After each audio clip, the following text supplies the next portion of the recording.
In April of 2003, citizens of the nation of Iraq toppled a statue of their former leader Saddam Hussein, who was a brutal dictator that we put in power, but that's another story, and deserved to have his statue toppled. He didn't deserve to be mentioned in any sort of positive light, which is what monuments like that tend to do. He only deserved to have any kind of monument in a museum that recognized his evil. A few days ago, in the state of North Carolina, protesters toppled the statue of Robert E. Lee, the former Confederate general. Now, Robert E. Lee, while not as bad as Saddam Hussein, did fight for states to keep the right to have slaves. Regardless of whether or not he owned slaves, he did fight for states to keep the right to own slaves. He has fought for something that is currently considered morally reprehensible, and because of which a lot of people feel he does not deserve to have any sort of positive memory of him, and he's only deserved to have monuments inside museums where people can recognize the evil of the things he fought for. The fact is, what both Saddam Hussein and Robert E. Lee did are both considered morally repugnant by today's standards.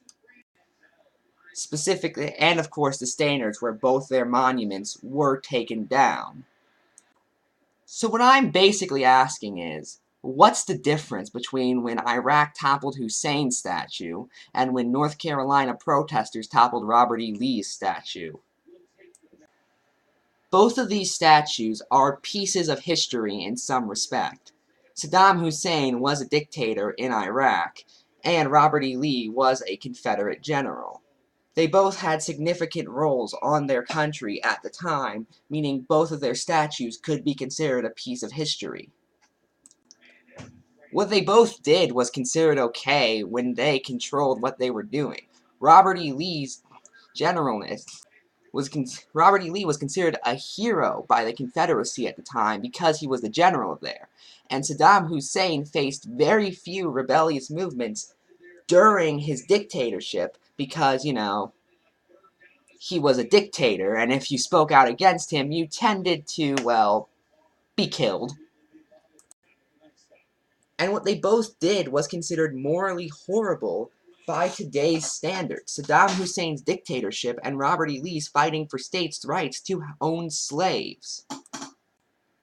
So why is it that very few people cared in 2003 or even supported the toppling of Saddam Hussein's statue, but are actively against the toppling of Robert E. Lee's statue that we saw a few days ago?